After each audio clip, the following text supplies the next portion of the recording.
Hello guys, आपका मेरे channel smart study में स्वागत है। आज हम शिक्षा निदेशालय की तरफ से दी जाने वाली कार्यपत्रक नंबर 32 करेंगे, जो कि क्लास 7th की है और विषय है सामाजिक विज्ञान। ये वर्कशीट 1 दिसंबर 2021 की है। तो आइए शुरू करते हैं आज की वर्कशीट। ईश्वर से अनुराग। कक्षा 6ठी में हमने पढ़ा कि इतिहास सिर्फ राजा रानियों की कहानी का ही अध्ययन नहीं है, बल्कि इतिहास में आम जनता, जन, स्मारक, साहित्य के इतिहास को भी पढ़ते हैं। आज हम जिस अध्याय को पढ़ना शुरू करने वाले हैं वह इतिहास के भक्ति काल के नाम से जाना जाता है।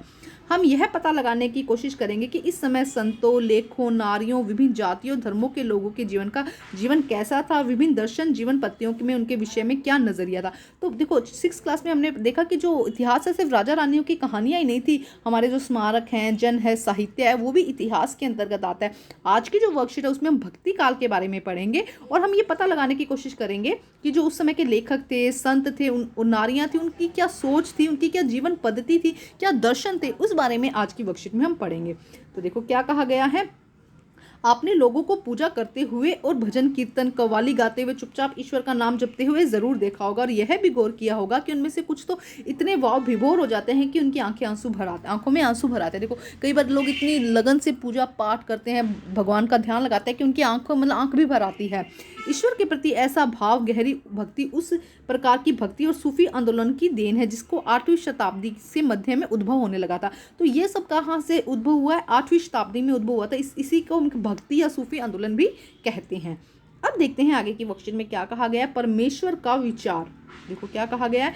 बड़े बड़े राज्य के उदय होने से पहले भिन्न भिन्न समूह के लोग अपने अपने देवी देवताओं की पूजा किया करते थे। जब लोग नगरों के विकास और व्यापार साम्राज्य के माध्यम से एक साथ आते थे और नए नए विचार विकसित होने लगे। देखो क्या कहा जा रहा है कि पहले क्या था, बड़े बड़े, अब तो क्या बड़े बड़े राज्य बन गए, देश बन गए, लेकिन उससे पहले विभिन्न विभिन्न ग्रुप में लोग रहते थे, वो अपनी अपनी देवी देवताओं की पूजा करते थे। जिससे क्या हुआ, धीरे धीरे लोग, नगरों का विकास हुआ, व्यापार का विकास हुआ, लोग एक दूसरे के पास आने जाने लगे और विचार भी क्या होने लगे, एक दूसरे के पास, एक का विचार दूसरे के पास आने लगा, दूसरे का विकास दूसरे समुदाय में जाने लगा।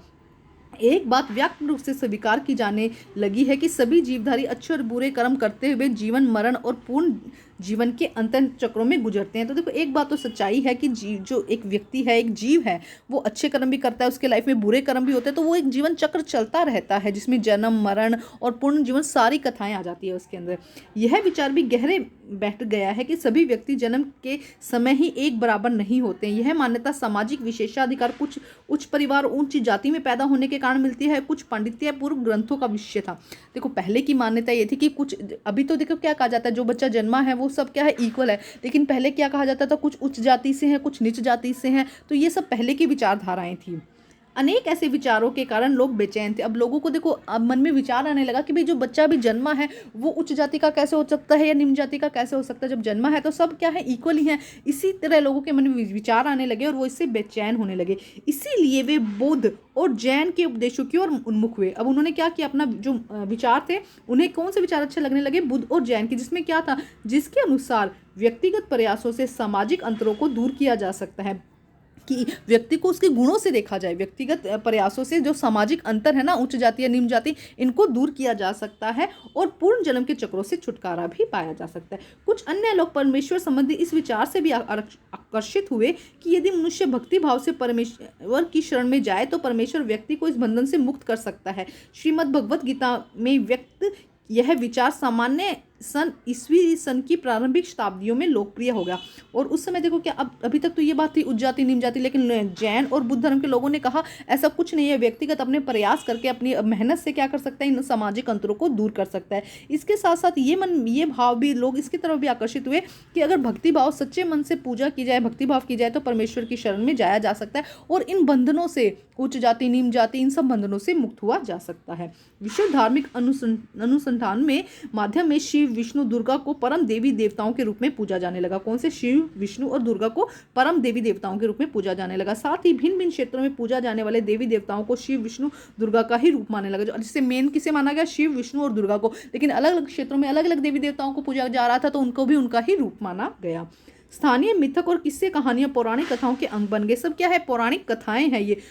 पुराणों में पूजा की जिन पत्तियों को अनुशंसा की गई थी उन्हें स्थानीय पंथों में भी अपनाया जाने लगा। आगे चलकर पुराणों में इस बात का उल्लेख किया गया है कि भक्त भले ही किसी भी जाति पाति का हो, सच्ची भक्ति से ईश्वर की कृपा कर सकता है। अगर वो सच्ची भक्ति से ईश्वर की पूजा करता है तो ईश्वर की कृपा उस पर बनी रहेगी।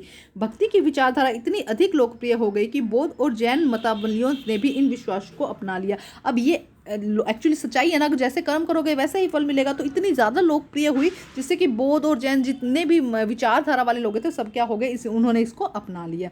बहुत ही आसान सी, बहुत ही ज्ञान देने वाली आज की वर्कशीट थी। बहुत ही ज़्यादा आसान से क्वेश्चन है, 2 क्वेश्चन है, देखो इनका आंसर देखते हैं। क्वेश्चन नंबर 1 में क्या कहा गया है, किन विचारों के कारण लोग बुद्ध और जैन धर्मों के उपदेश के प्रति आकर्षित हुए। तो क्या उपदेश थे जैन और बुद्ध के, अभी मैंने आपको बताया। देखो यहाँ से आप लिखेंगे आंसर नंबर 1 का, बुद्ध और जैन के उपदेश जिनके अनुसार व्यक्ति प्रयासों से सामाजिक अंतरों को दूर किया जा सकता है और पुनः जन्म के चक्रों से छुटकारा पाया जा सकता है। इन विचारों के कारण, आगे क्या लिखेंगे, इन विचारों के कारण लोग बुद्ध और जैन धर्म के उपदेशों के प्रति आकर्षित हुए। ये वाली क्वेश्चन वाली लाइन लिख देंगे यहाँ से आप, और फर्स्ट आप लिख देंगे यहाँ से। ठीक है, ये है फर्स्ट क्वेश्चन का आंसर।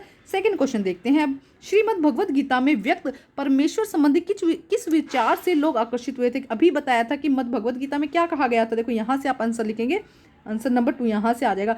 लोग परमेश्वर संबंधी इस विचार से आकर्षित हुए कि यदि मनुष्य भक्ति भाव से परमेश्वर की शरण में जाए तो परमेश्वर व्यक्ति को इस बंधन से मुक्त कर सकता है।